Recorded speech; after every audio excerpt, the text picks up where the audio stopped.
Hare Krishna.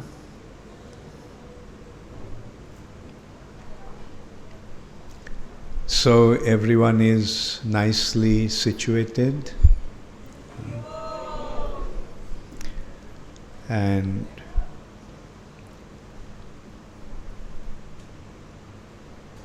the topic, do you think that topic is not too philosophical, too dry?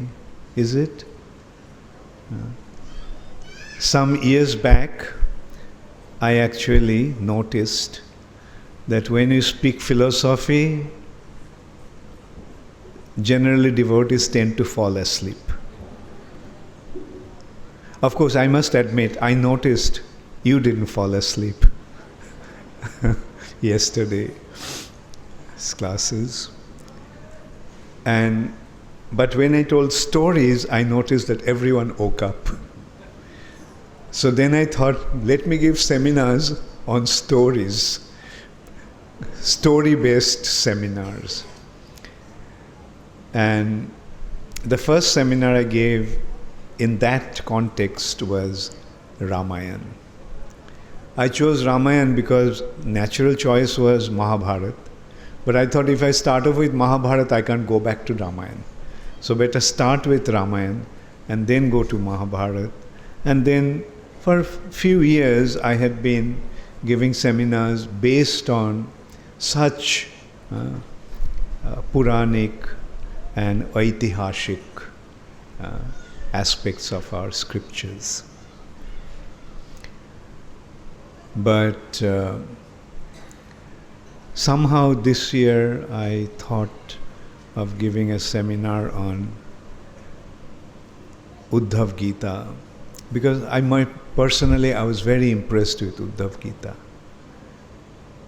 Because this is so important. This Uddhava Gita has such important instruction. I mean, if we consider Bhagavad Gita, I can say Bhagavad Gita, Prabhupada also said it, Bhagavad Gita is for the beginners. What was the context? The context is, first scripture to study is Bhagavad Gita. Then Srimad Bhagavatam. Then Chaitanya Charitamrita.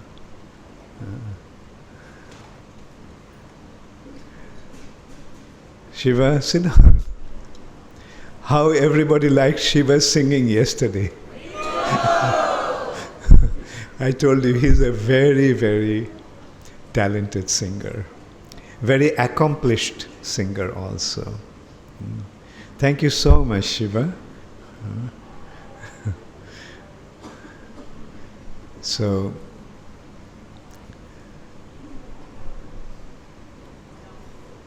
and Srila Prabhupada pointed out, Bhagavad Gita is the first scripture that we should read.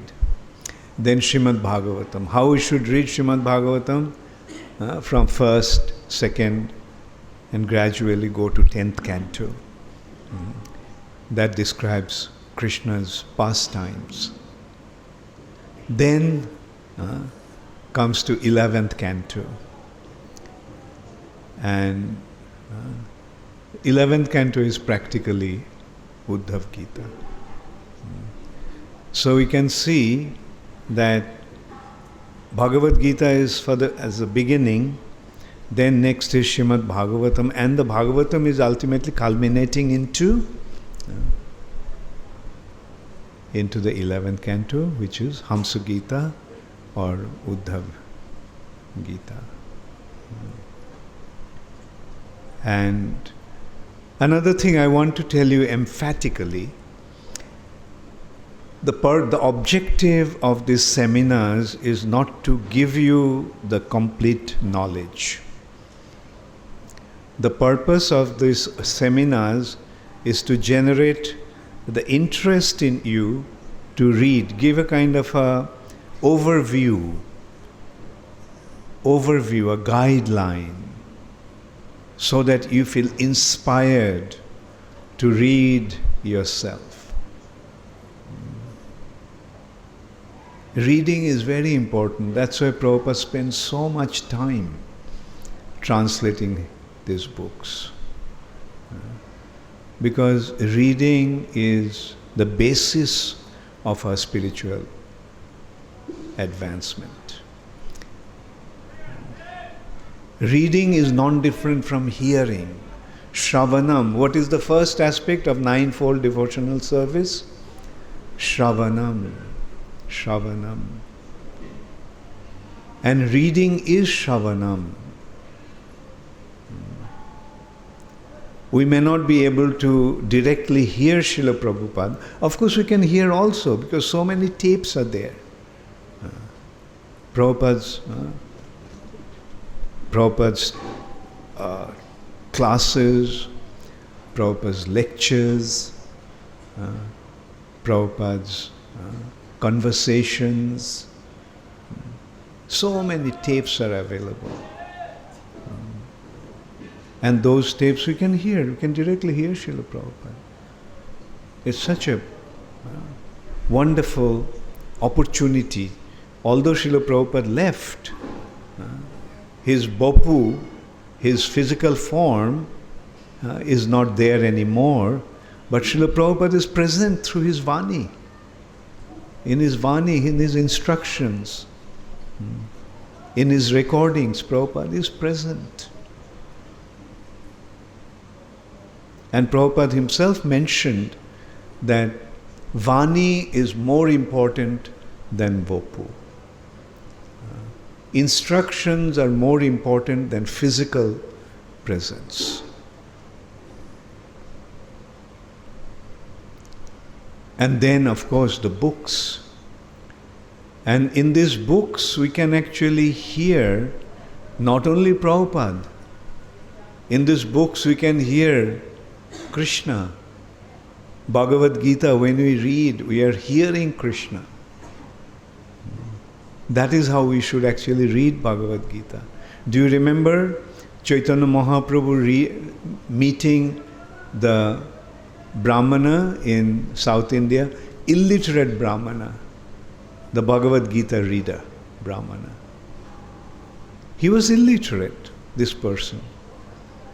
But he was holding Bhagavad Gita and tears are flowing from his eyes. And people around him were laughing at him, mocking at him. Because they knew that this guy is illiterate, is pretending to be reading Bhagavad Gita and shedding tears. It's all show. And they thought it was funny. The guy cannot read and he's pretending that he is understanding Bhagavad Gita so much. But Chaitanya Mahaprabhu didn't take him in that way. Chaitanya Mahaprabhu took him very seriously. He asked him, what are you experiencing when you are reading Bhagavad Gita?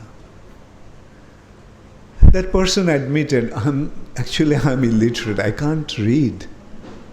I'm totally illiterate. But my guru told me to read Bhagavad Gita every day. And according to the instruction of my guru, although I cannot read, I just try to hold Bhagavad Gita and try to read, if at all I could.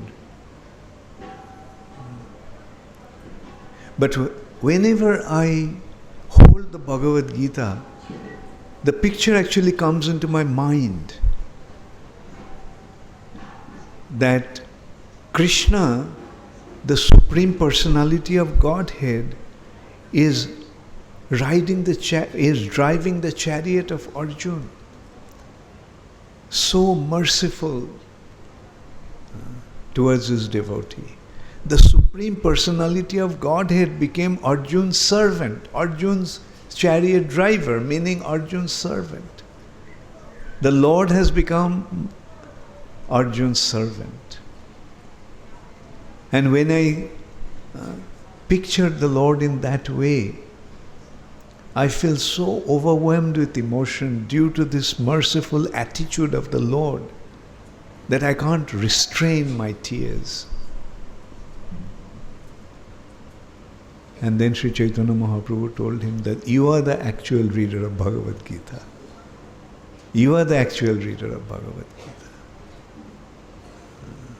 It doesn't matter that you are illiterate, that you cannot read, but you understood the essence of Bhagavad Gita.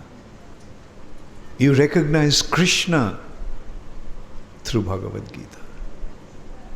So this is how we can see that the personality is present in front of us, provided we can perceive him. And to perceive him, we need devotion. That is why devotion is so important. Love for the Supreme Lord is so important. So,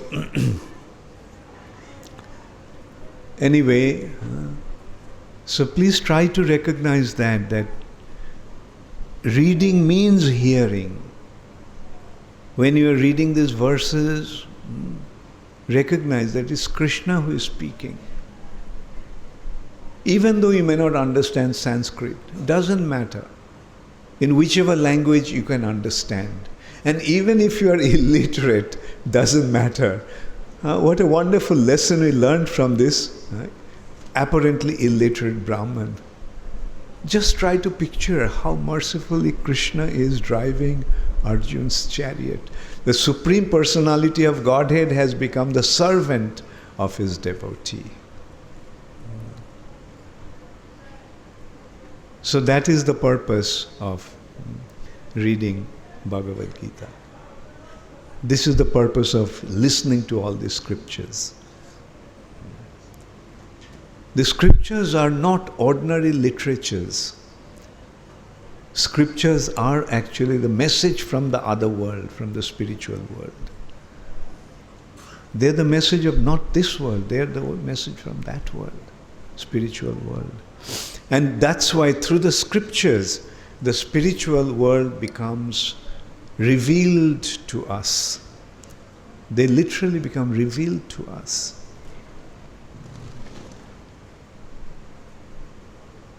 And what is so important about this Uddhava Gita? That's what probably I should have told you right at the beginning. But I thought that first I would give you some understanding of this, and then I will go to the point. Actually, that's what I was saying, that not just listen to the seminar and then go home and forget about it. No, make it a point to read. Make it a point to read. Even now, when you, after the class, just go through the chapters that we have discussed. Because that will properly establish the knowledge or understanding within the heart.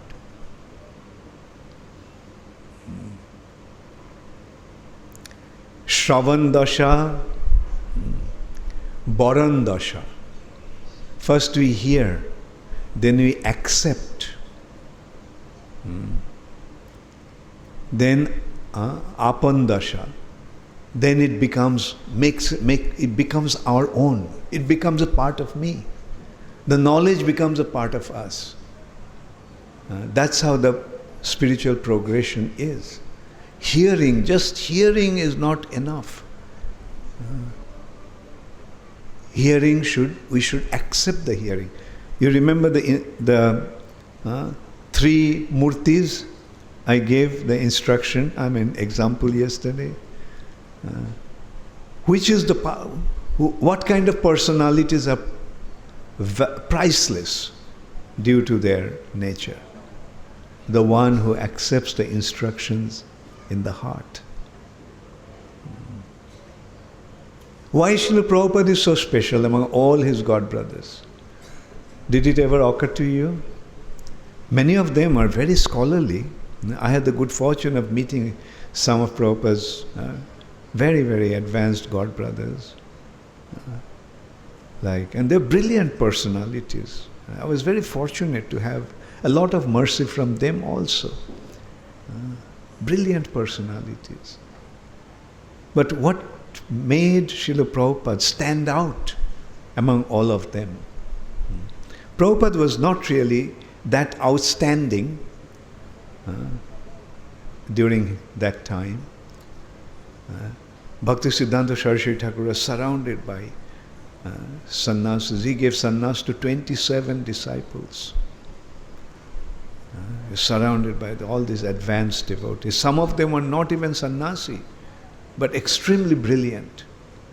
So brilliant that when Bhaktisiddhanta Saraswati Thakur, who was known for his scholarship, and if he got stuck with some shloka, he couldn't actually remember it.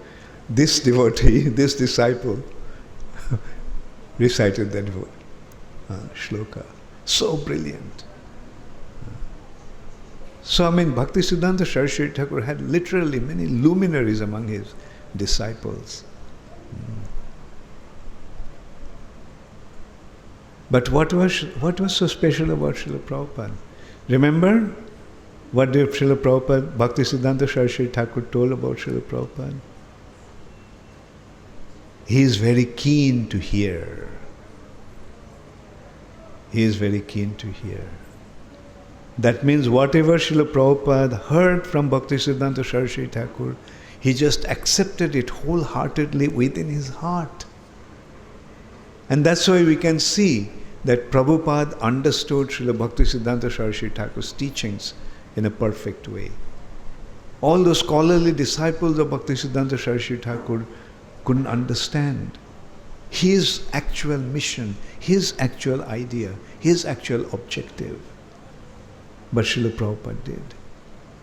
And that's why when Gaudiya Math practically fell apart, Bhaktisiddhanta Saraswati Thakur's spirit was revived through ISKCON. ISKCON is actually the continuity of Srila Bhaktisiddhanta Saraswati Thakur's mission. He started Gaudiya Math, unfortunately Gaudiya Math fell apart. And Srila Prabhupada actually is continuing the mission. Bhaktisiddhanta Saraswati Thakur came to fulfill Mahaprabhu's prediction. And what is the prediction? Every town and village all over the world. So there was a need to take the mission outside. What he could not accomplish during his time, although he sent some of his disciples out of India to England and Europe. But Srila Prabhupada actually took the mission out of India to America. And then it spread all over the world. Now, if ISKCON is not the continuity of Srila Bhaktisiddhanta Saraswati Thakur's mission, then what is? If ISKCON is not the continuity of Chaitanya Mahaprabhu, fulfillment of Chaitanya Mahaprabhu's prediction, then what is?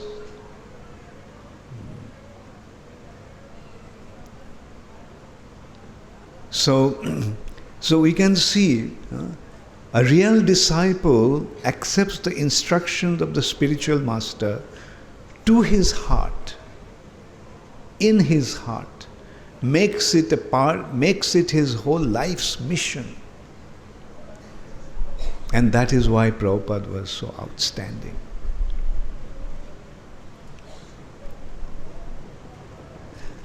So as I was saying, what do we actually learn in Uddhava Gita? What is so important about Uddhava Gita? In Uddhava Gita you will see through all instructions, all examples that Krishna is citing, is he simply making one thing clear. Recognize the difference between matter and spirit. Recognize the difference between Krishna's external energy and internal energy. Recognize the difference between the body and the soul. And become situated. I'll make a simple request to all the participants here. Please come on time. Because it's an important class that is going on. Don't just walk in at your whimsically at your convenience. Because every single thing that is said has its relevance for the continuity. If you come late to the class, you're missing out half of it. What is the difficulty in coming on time? You are here to come, you have come here to attend this program. So why can't you be here on time? I mean, it's not only my request, it's my order. Everybody must come on time before the class starts. Otherwise, the door will be closed. I will put somebody out there and tell them that you cannot come in. From tomorrow, they'll make that point. 11 o'clock, the class starts. Up to 11:15, the gate entrance will be allowed. Others, those who are coming late, they won't be able to come in. It's a serious matter. The purpose of this retreats is to give you what I cannot give you personally on a day-to-day basis. Generally, the standard was the Guru used to have his ashram. Guru used to have his ashram, and Guru personally used to teach his disciples on a daily basis. But in ISKCON, it's not happening. The Gurus are so busy, they have so many different responsibilities around the world, they cannot sit at one place and just take care of a handful of disciples. That is why we are making this arrangement that for 7 days or 5 days we come at a place, give the thing so that I can communicate with you and try to convey what I am trying to teach you. And in spite of coming here, if you are not serious about it, then what's the point in having these arrangements? As your spiritual master, I have a responsibility. I have a responsibility to guide you in a spiritual life. And I take that responsibility very seriously. Just as your spiritual master, I am prepared to take all your karma and go to hell forever. I don't mind that even. Yes, as a guru has to decide, the guru has to accept the karma of his disciples.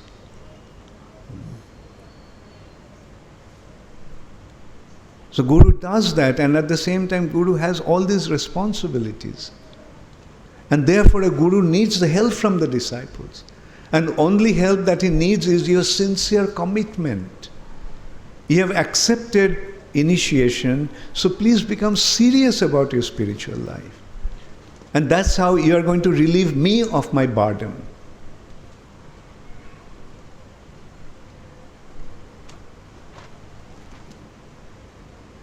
To become a guru is not an easy thing. It's a very, very serious responsibility.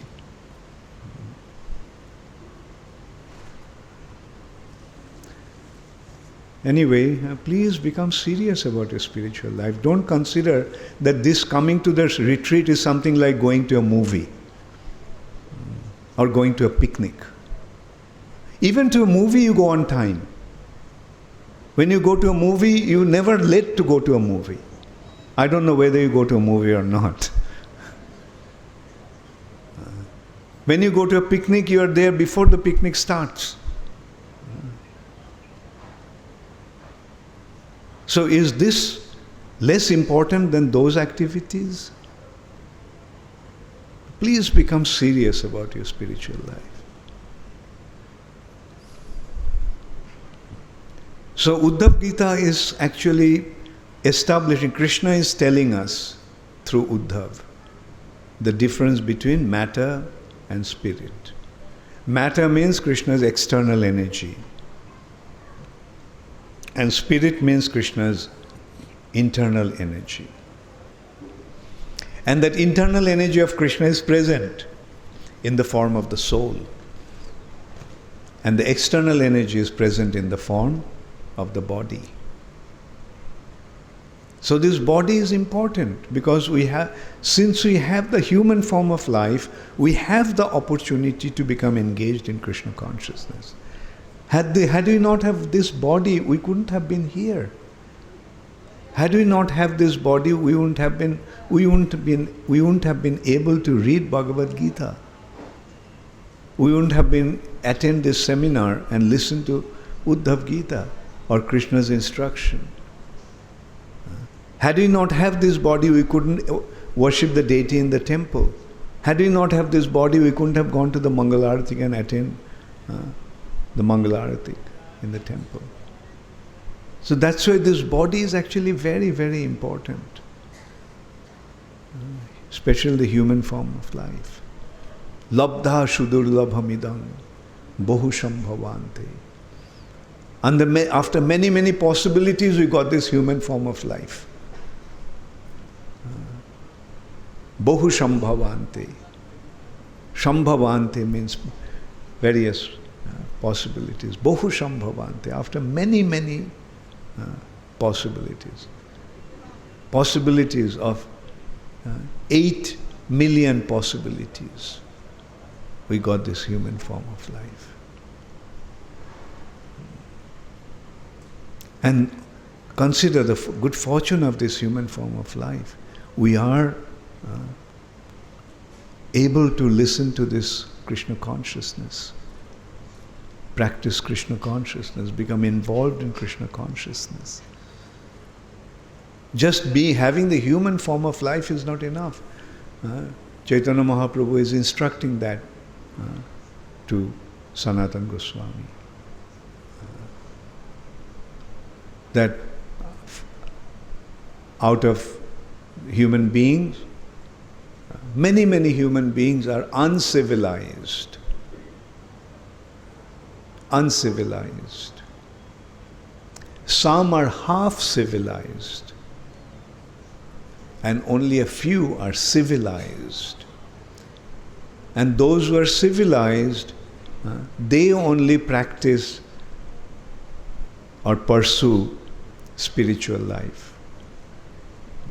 So that is how rare is this opportunity to pursue the spiritual life, and especially the life as a devotee. Srila Prabhupada created such a good fortune. I will come to that. Of course, now I can also tell you briefly. Actually, there's a difference between Uddhava Gita and our practice. I'll make that point also clear. What's the difference? The difference is that Uddhava Gita was spoken in Dwapar Yuga. And then in Kali Yuga, Krishna came as Chaitanya Mahaprabhu. And as Chaitanya Mahaprabhu,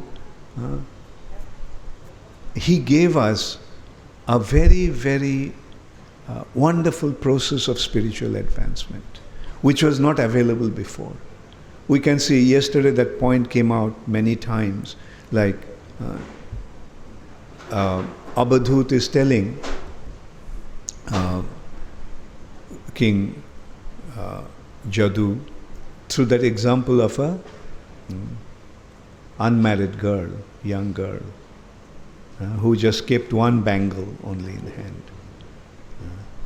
What instruction? To pursue spiritual life, remain alone. Yes, those days, to pursue spiritual life, one had to be alone. It'll come back again and again into that, the need for being alone. Of course, there is a need for being alone. Always the need is there. I'll come to that.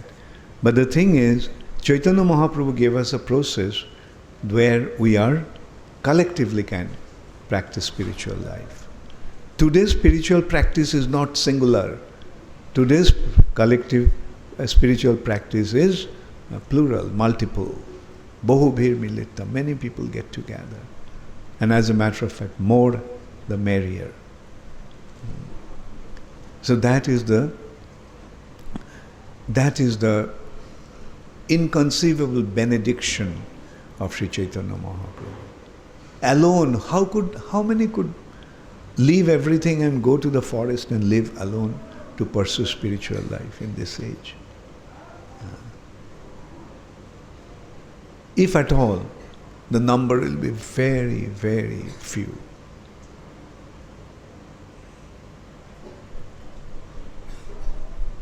In this age, no one is able to practically go to the forest or go to the Himalayas and practice spiritual life. But Mahaprabhu gave a spiritual life that is collective. We don't have to go anywhere. Be situated wherever you are. Wherever you are. Whether you are in a village, whether you're in a city, whether you are in the marketplace, or whether you are in a fair, in a festivity. Wherever you are, you can practice spiritual life. Just by collectively chanting the holy name of the Lord. That kind of practice was not available those days.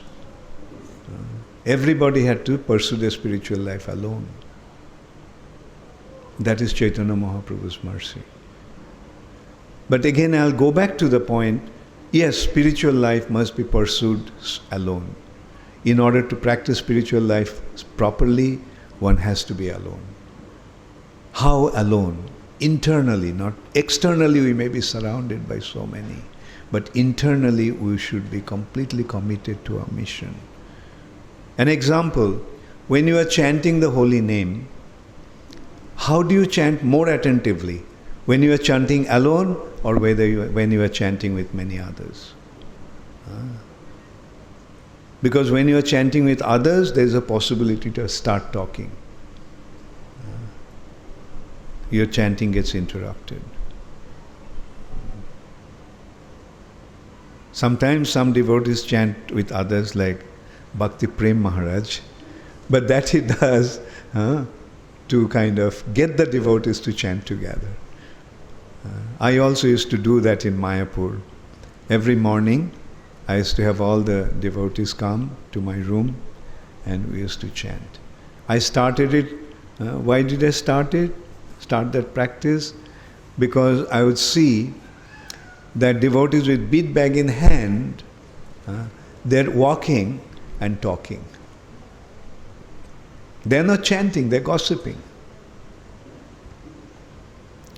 Therefore I told them, come, every morning right after Mangalarati, come to my room and chant there. So that was one thing we had to chant together to get them into. Similarly, as I was saying, Maharaj does that. But still then, your chanting get distracted because you are actually watching everybody, how they are chanting. And sometimes you have to tell, hey, don't fall asleep, stand up. And things like that. Personally, I like to chant alone. Nowadays, I don't get into chanting together. Because, and especially I like to chant early in the morning, 2 o'clock in the morning. Then your mind is in complete peaceful state. The whole world is very, very peaceful. So that's the point I was saying, that yes, spiritual life, you need to be alone. You need to be alone. Meaning, you may be surrounded by many others, but internally, you should be focused onto Krishna, and that's the time you have to be alone. So, again, going back to the point, what is the main teaching that we are learning from Uddhava Gita? Recognize the difference between withdraw yourself from external involvement.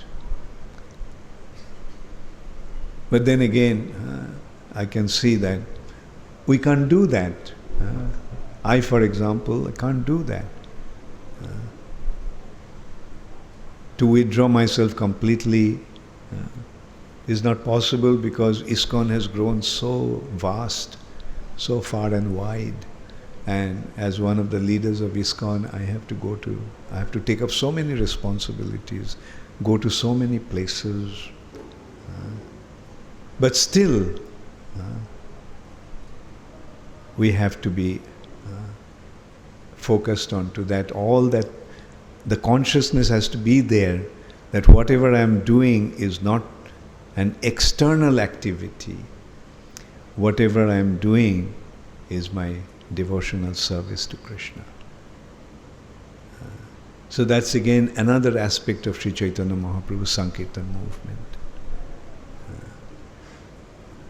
We can see one example again is Srila Prabhupada, one of the most brilliant examples. Prabhupada was in Vrindavan. Prabhupada was staying in the most coveted place in Vrindavan, Radha Damodar Mandir, just next to Rupa Goswami's Samadhi. Can you imagine what can be a more desirable place to be in?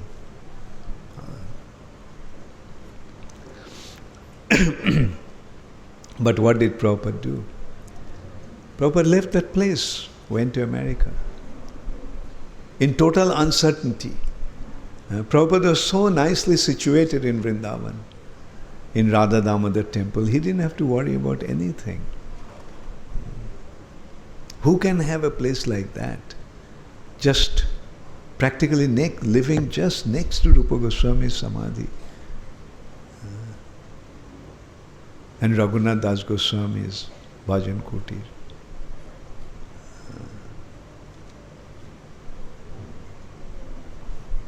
One could be so spiritually absorbed in a situation like that. But what did Srila Prabhupada do? Prabhupada went to America. And in what condition Prabhupada went? In a cargo ship, having 2 heart attacks, arriving in America, didn't know where he was going to go. He didn't have any money.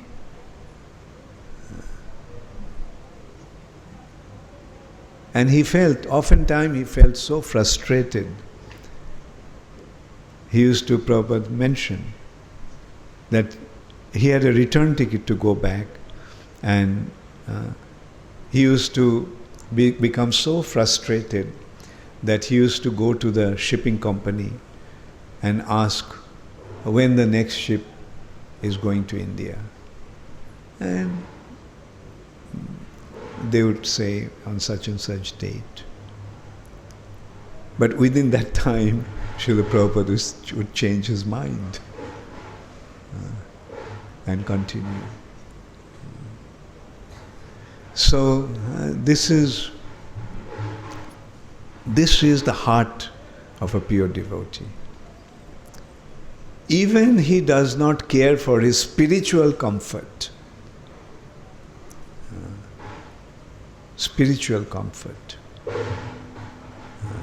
But he accepts all kinds of difficulties. He accepts all kinds of difficulties.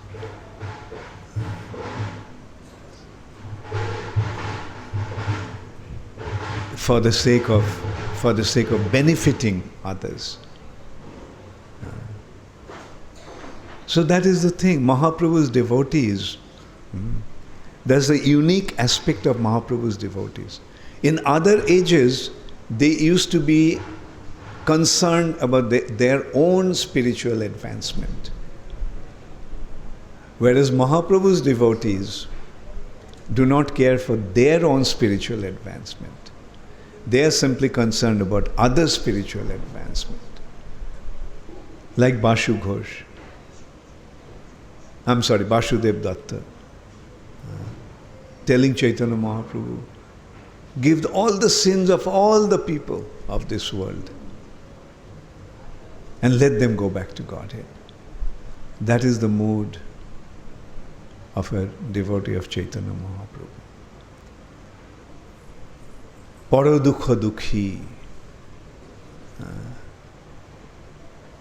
They feel sad seeing the suffering condition of others. Paro dukha dukhi. And that is the meaning of compassion. His heart aches when he sees that others are suffering.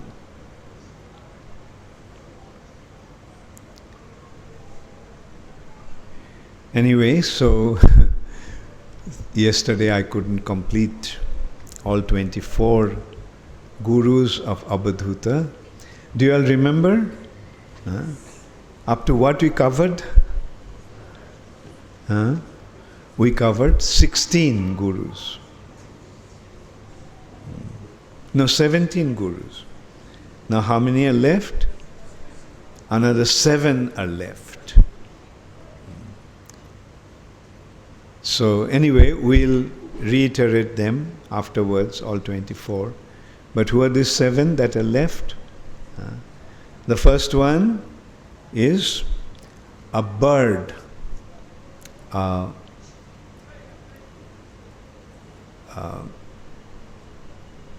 falcon. A falcon got some meat and he was flying to take that meat, to eat that meat. He would go to some quiet place, sit down and eat the meat that it collected. So in the meantime, a bigger bird came, say an eagle. And the eagle was very hungry. So he was looking for food. And then he saw that this falcon is carrying that meat. So he attacked the falcon. The falcon realized that he doesn't stand any chance against that eagle. So what did the falcon do? He dropped that meat and flew away. So he became free from the eagle's attack. So what lesson do we learn from that?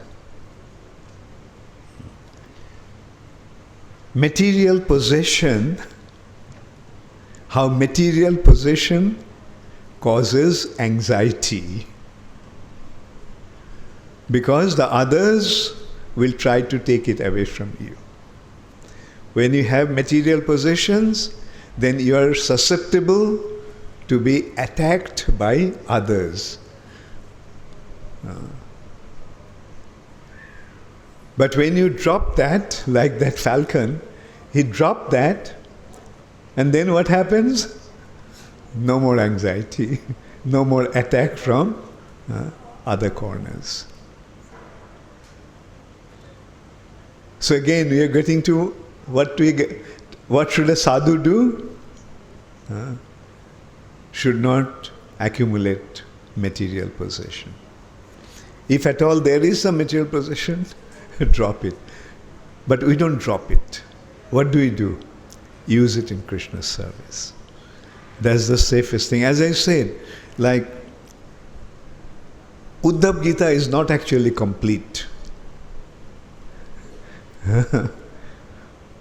Uddhava Gita is not complete because Chaitanya Mahaprabhu didn't come as yet. Then Chaitanya Mahaprabhu gave the complete understanding. Yesterday I gave an example, do you remember? Negative. You remember the graph? Negative, and the axis is 0, right? The left hand side is negative, and the beyond axis, the positive side, the right hand side is positive. Left hand side is minus, minus, minus. When you don't have any minus, then you are 0. Material attachments are minus, minus, minus. Giving it up is coming to 0. But then you move on towards devotional direction.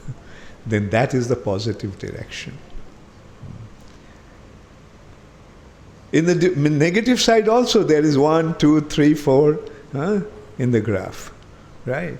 1 million, 2 million, 5 million, 20 million, right? But the more you go, the more negative you become, more debts. 1 million in the negative direction means what? Any accountant here? Meaning debt minus. Right?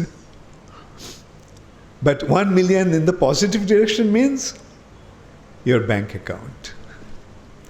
So, in Krishna consciousness, we give up, not only just give up the negative side, but we apply in the positive side.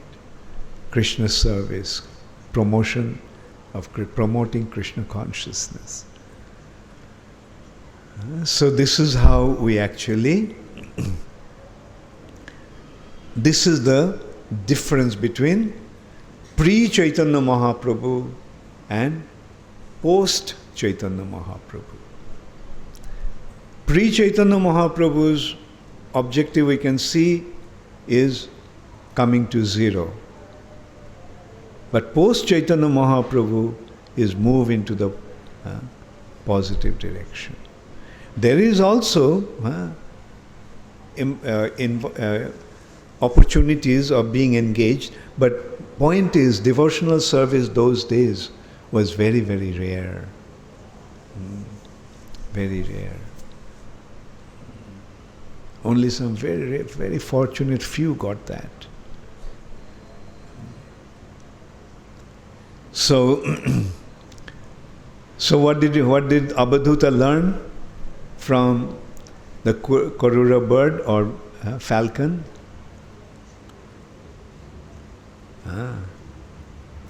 When he's attacked, he dropped the meat. The meat is the cause of problem. Get rid of it.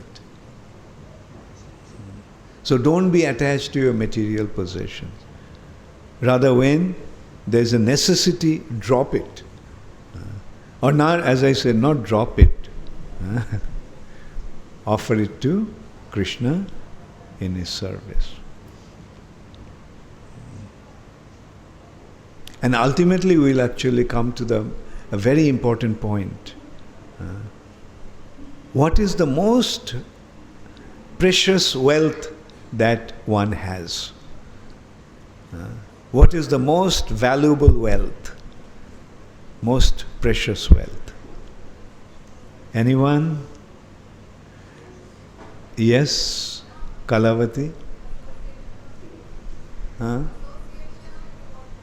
Okay, very good. But that's not the possession, right? Mahamantra, okay, good. The most precious wealth is ourself. Is there anything more precious than that? So offer that to Krishna. Money and other things, possessions, they're secondary. But what Krishna actually wants is the self. Does Krishna lack any money? Does Krishna lack any kingdom or land or palaces? No. The only thing Krishna expects from us is ourself. But it is difficult to give that, and in order to give that, we have to begin with the other possessions that we have. Let's give them to Krishna. So,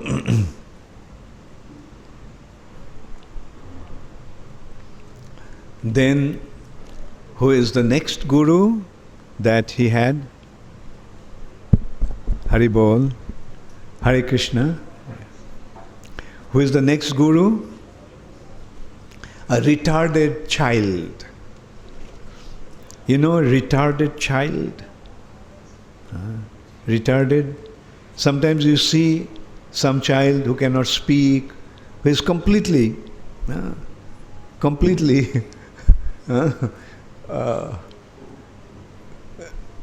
he's completely incapable. He can't speak, he can't think, he can't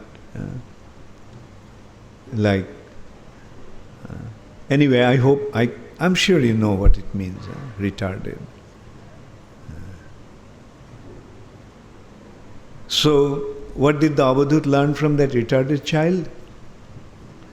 Just as the retarded child doesn't have any concern about the surrounding world.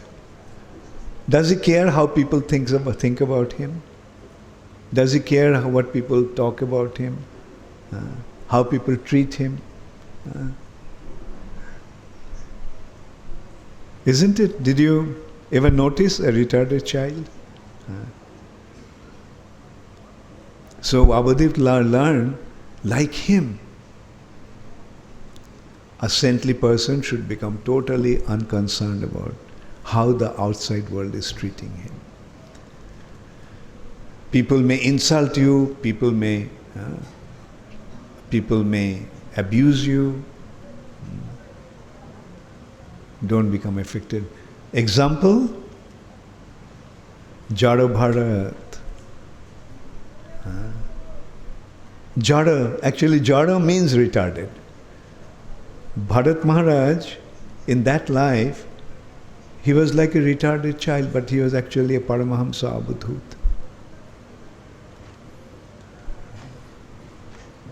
So, just as a retarded child is totally unconcerned, a saintly person is, at that stage, is totally unconcerned about his surrounding.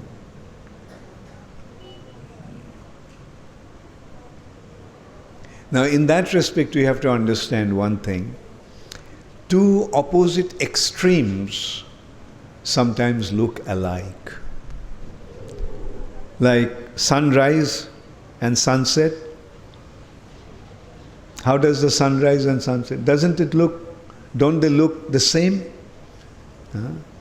Sunrise and sunset look just the same, but they're two diametrically opposite. Sunset, the sun is setting. Sunrise, sun is rising. Completely opposite, but it looks alike. Similarly, a retarded child and an Avadhut looks alike. Similarly, a madman and an Avadhut looks alike.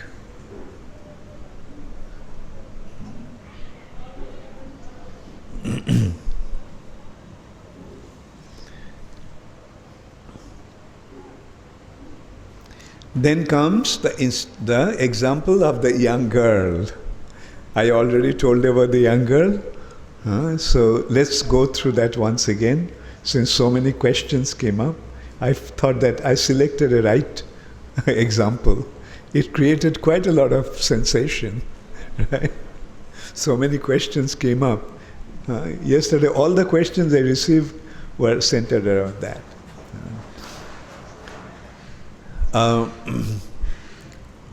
Young girl was at home, but it so happened at that time her parents and other members were away from home. And then some suitors came with a desire to marry her. So guests came, so the girl now has to take care of them. So she received them, asked them to wait, sit down, and she went to make some food for them, prasad for them. So she was pounding. I think it must have happened in South India because she was making rice powder to make idlis or maybe dosas. So she was pounding the rice. It could have been Bengal also. Yeah, I'm sorry. Could have been Bengal also.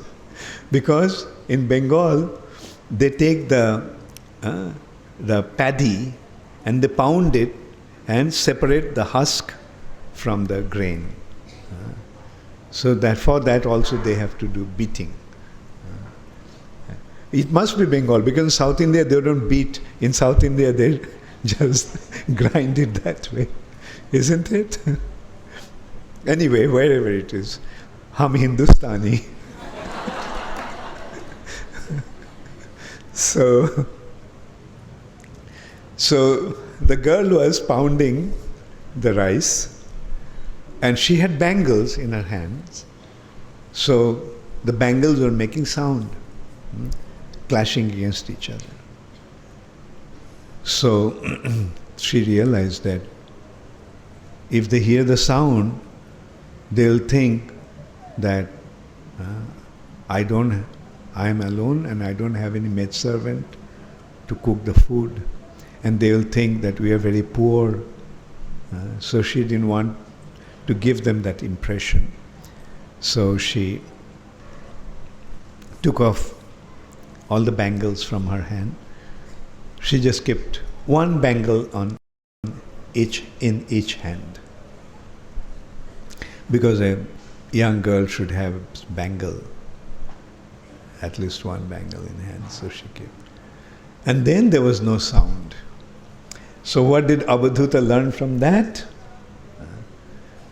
Those who want to pursue spiritual life, they should be alone. Because if there are more than one, then there are two possibilities.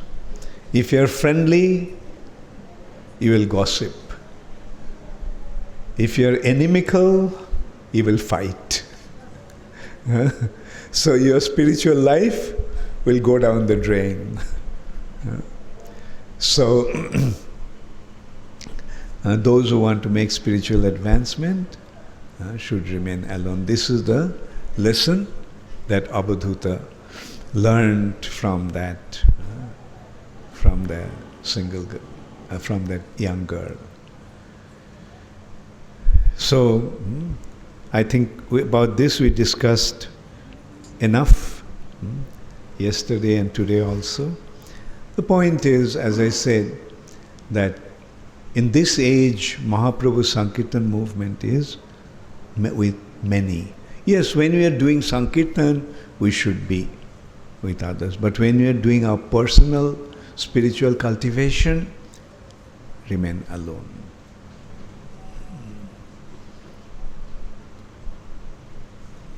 At least internally.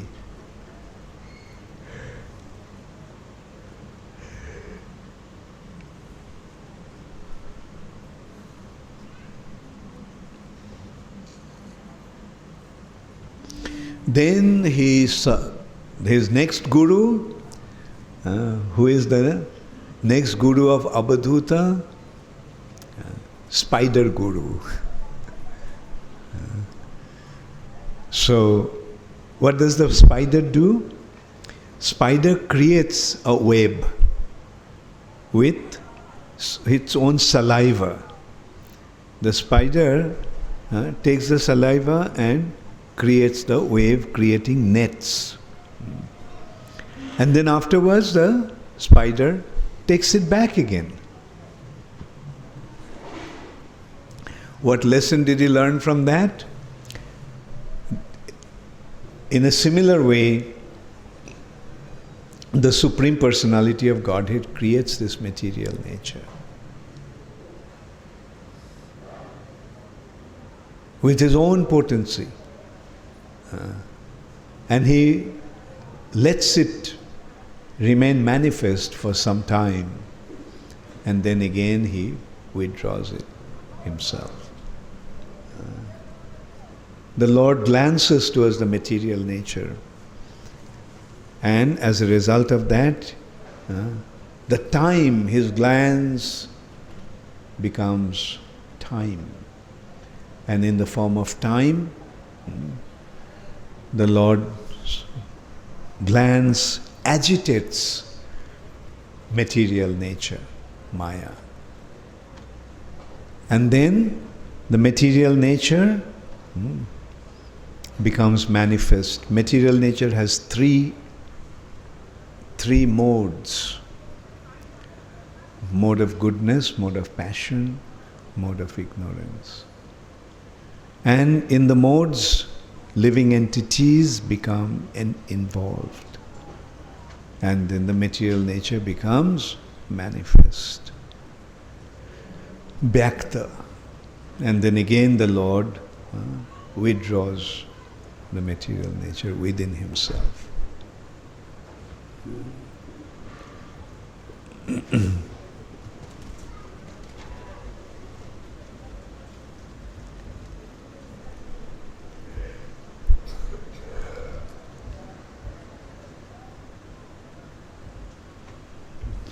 Then Abadhuta saw one small insect which was captured by a wasp. The wasp actually took that small insect into its hive. And the insect, out of fear, was looking at the wasp. And as a result of that, the insect took up the shape of the wasp. Out of fear, just being obsessed with the wasp, that small insect became the wasp. The name of the insect is Peshakrita insect. Peshakrita insect became the wasp. What lesson did he learn from that?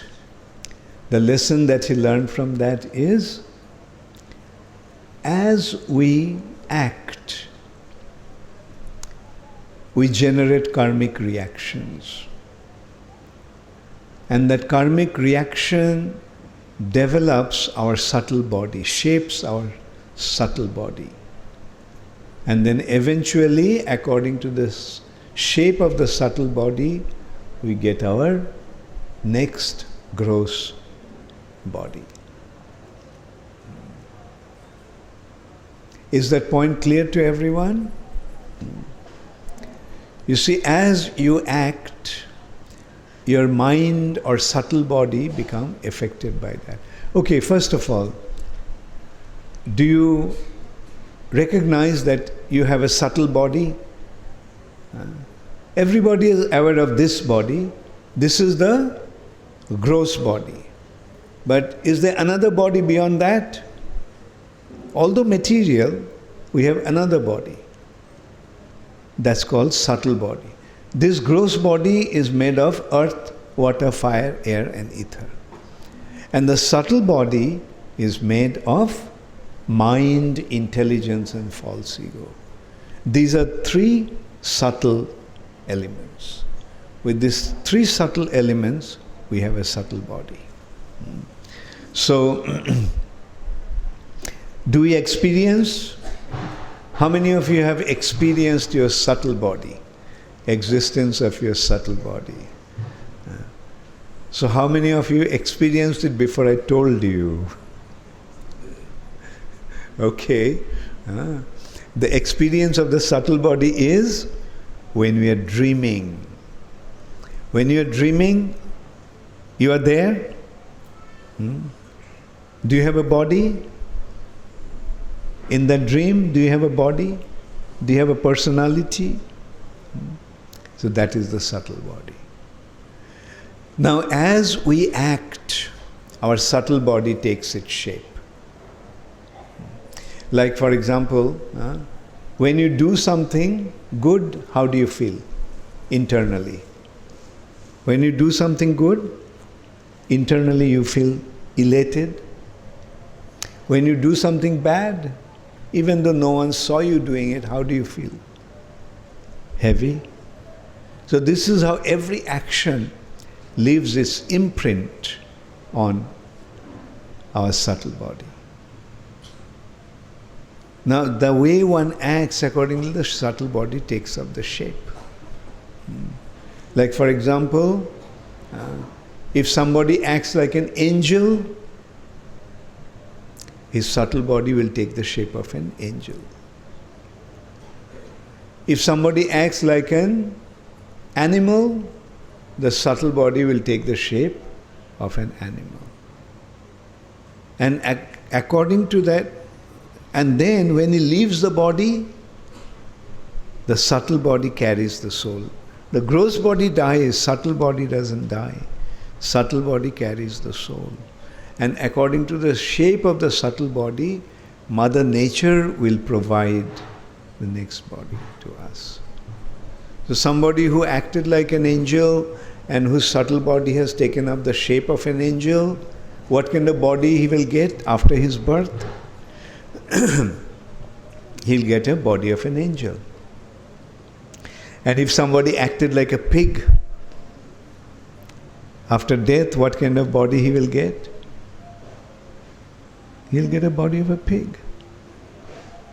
Therefore, be careful how you work, how you act, because accordingly you'll get your subtle body.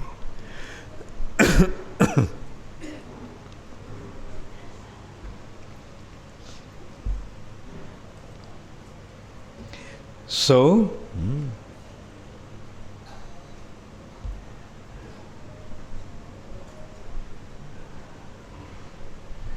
in this way, there are our Abadhuta received or accepted 24 gurus, and he learned from these 24 gurus. So that, what did he learn?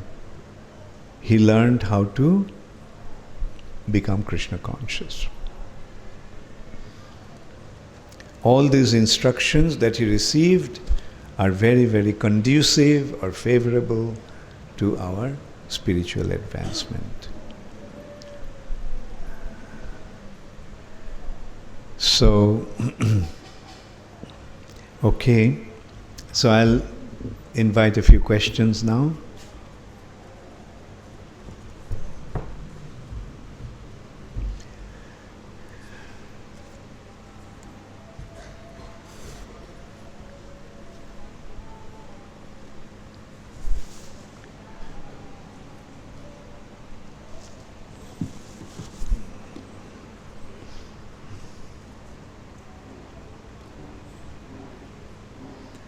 This question is from Rasapriya Gandharvika. Where is Rasapriya Gandharvika? Okay. Hare Krishna, Maharaj, Dandavat Pranam. So this is questions from yesterday evening's class. Thank you for your wonderful association. As you mentioned about the entanglement in Grihastha ashram, being with wife and children, etc. But being in Grihastha ashram, how can we be free from entanglement without deviating from our responsibilities? Also, are children always the source of entanglement? How should we see this so that we are not deviated from our family duties? Thank you very much, Rashapriya Gandharvika. Very nice question. Very good question. I think this question is there in every householder's mind.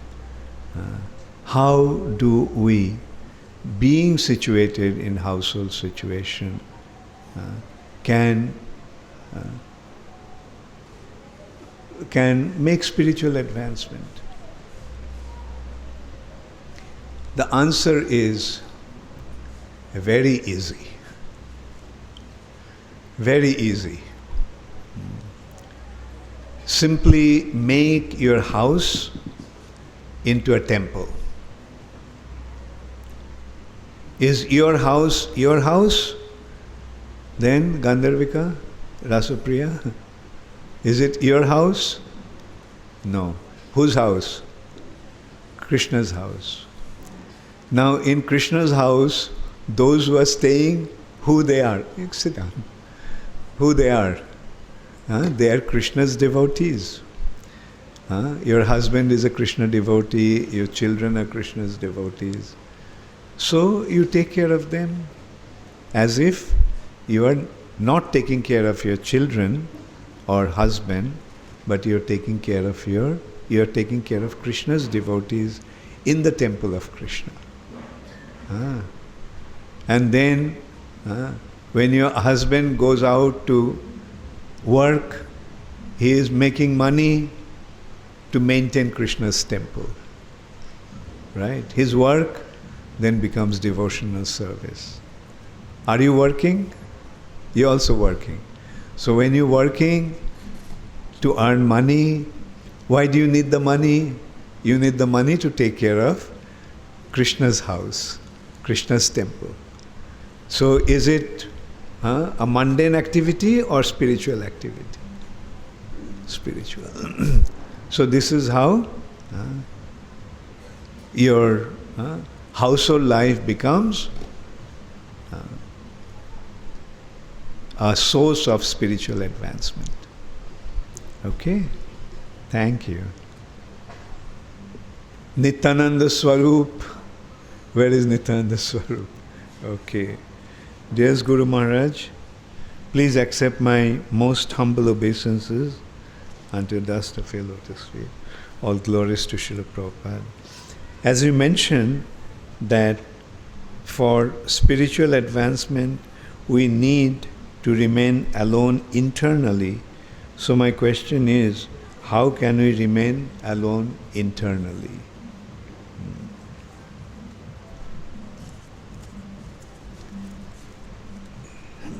Don't take any more, huh?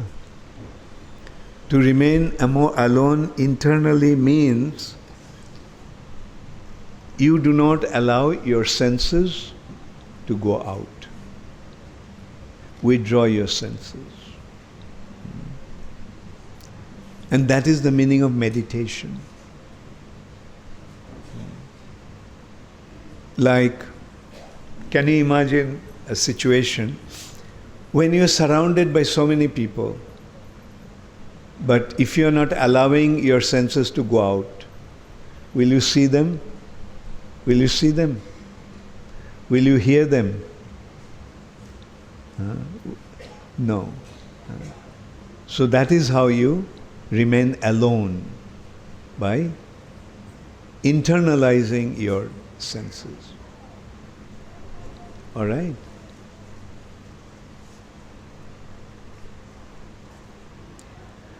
Sumahan Chaitanya Das. Sumahan Chaitanya. Okay. Hare Krishna Guru Maharaj, please accept my humble obeisances. You told that one should not accumulate wealth, but in Chaitanya Charitamrita, Srila Rupa Goswami kept his 1/4 part for his property for future. How this could be understood? Rupa Goswami was not accumulating for himself. Whatever he has accumulated, he is giving it out. All right, you understand the difference? Out of that he kept 1/4 because he anticipated that Sanatana Goswami may need it. And Sanatana Goswami used it to become free from the prison. All right? So Rupa Goswami was not accumulating. Rather, whatever he had accumulated, he just gave it away.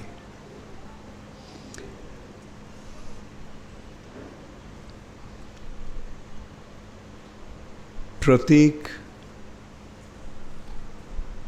Where is Pratik? Okay. Thank you, Pratik. Hare Krishna Maharaj, please accept my humble obeisances. As you said yesterday, that we have to become disgusted in our material life, and ultimate goal is developing loving relationship. Though we are aware of that, we have to develop that relationship. Moksha, relief from suffering, is foundation principle of our chanting, deity worship, or any other devotional service. How do we go from desire for moksha, which is subtle, in living a loving devotional service? Yeah, thank you, Pratik. Very good question. Now, are you sure the moksha is the goal of chanting? Huh?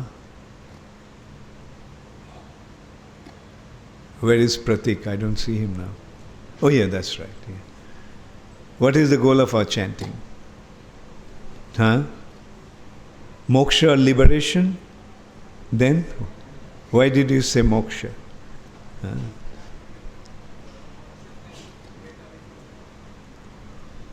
The purpose of... Yeah, okay, answer. We chant with the consciousness to get away from suffering. Get away from something. Suffering. Suffering. Okay. So is it get away from suffering or get real enjoyment? Huh? The purpose of our serving is, chanting, is to become engaged in devotional service to Krishna. Moksha means liberation, getting away from the material bondage. But the goal of chanting is not liberation as such. Rather, Chaitanya Charitamrita has been compared that liberation is the worst kind of deception. Tar moddhe mokkho bancha koitava pradhan, jaha hoite Krishna bhakti hoy antardhan. Desire for liberation is actually the worst form of deception, because from this desire for liberation, tendency for devotion goes away. Right? So the point is, the purpose of devotion, purpose of chanting is to develop a love for Krishna. And when you develop your love for Krishna, then wherever you are, you can become engaged in the devotional service. Okay?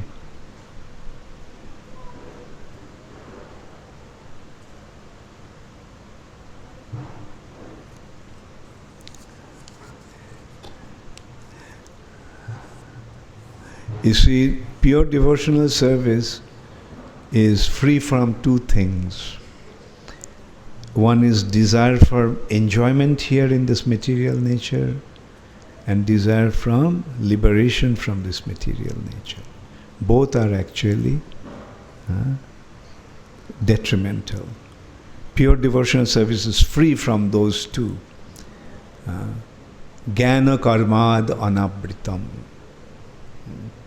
Pure devotional service is devoid of jnana, which leads to liberation, and karma, which leads to sense gratification. Pure devotional service is free from both sense gratification and liberation.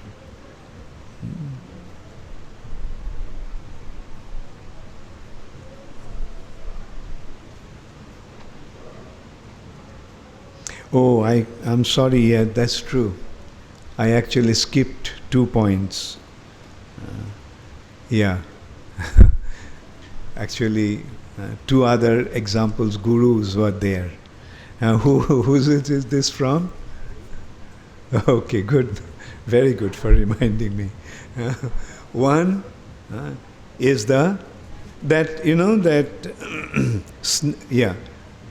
one is a snake. Snake is his guru. How? Again we go back to remaining alone. Have you seen a snake? Generally all other entities go in pair. You will look, the birds, how do the birds fly? Did you see? They go in pairs. And how do the animals go? Also mostly in pairs. But the snake always goes alone. So similarly, saintly person who is aspiring spiritual advancement will remain alone. So again, we're going back to the same very interesting point, right? Very popular point. Remain alone. And the other one is an arrow maker. Arrow maker was so absorbed in making arrow that the king was passing When the king passes, how does the king pass? Do you know? There must have been, drums beating and, bodyguards and soldiers. So the king moves like that. Elephants, horses. But the arrow maker was so absorbed that the king went by, but he did not notice it. Because he was so absorbed in making the arrow. So so what lesson do we learn from that? One who wants to make spiritual advancement should be so absorbed that he won't notice even a crowd like king passing. Okay? Thank you. Premarupa Das. Hare Krishna Guru Maharaj, please accept my humble obeisances. Guru Maharaj, you also told about snake and arrow maker as gurus. What are the lessons from them? Okay. So double reminder.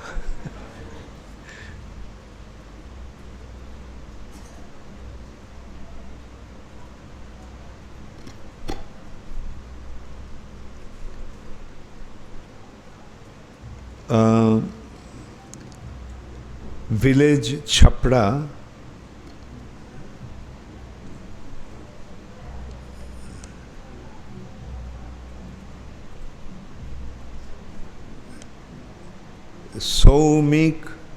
Somik Rangdar from Chapra.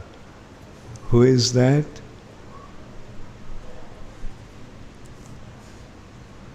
Somik Rangdar from...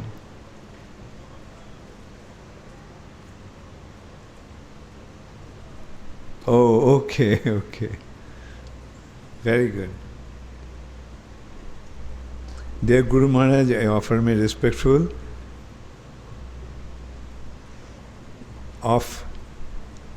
obeisances unto your lotus feet. I am small one. Now I am in class 4. So what kind of act do devotees? Okay, so you like to play with toys? Shomik? So ask your father to buy a Radha Krishna toy and you can worship them. Like Prabhupada did when he was a little boy. Right? And I can see that you have a japamala, so you must be chanting 16 rounds now. So, in this way, you practice your devotional service. Thank you. Hare Krishna.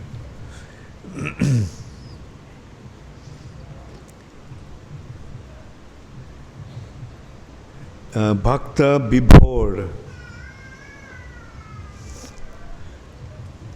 Hare Krishna Guru Maharaj, Dandavat Pranam. Thank you for your wonderful association. My question is that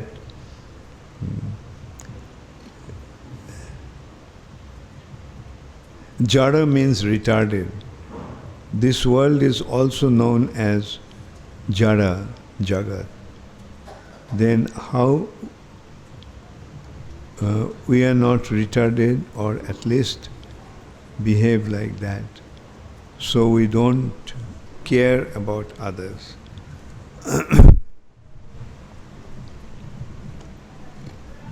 Yes, this material nature also is known as Jada, like Jada Jagat. This world is also inert. And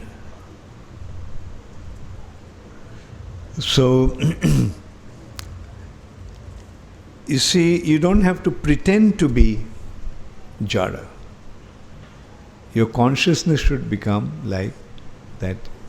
When you become an Abadhut, then only you will become Jara, like Jara Bharat. Alright? Meaning Jara means inert. This Jagat, does it have consciousness? Does it have consciousness, this world? No. That's why it's called Jara Jagat. No consciousness, inert. So at a very advanced stage, a devotee loses external consciousness and his behavior becomes like inert person. So last question, Amal Sham. Amal Sham, Guru Maharaj, Dandavat Pranam Grohan Korun. আমার প্রশ্ন হলো শ্রীমদ্ ভগবদ গীতা এবং উদ্ধব গীতার মধ্যে পার্থক্য কি? আমি ইংরেজিতে বললে তুমি বুঝতে পারবে? ও রেকর্ডিং হচ্ছে, ঠিক আছে। His question is, what's the difference between Bhagavad Gita and Uddhav Gita? At the beginning of the class I mentioned. ক্লাসে সময় মতো এসেছিলে না পরে এসেছিলে? আমি তো ক্লাসের প্রথমেই বলেছি, প্রভুপাদ বলেছে ভগবদ গীতা হচ্ছে আধ্যাত্মিক পথে এগোবার প্রথম পার্ট আর উদ্ধব গীতা হচ্ছে final part. Okay? Okay, thank you very much. I'll end now.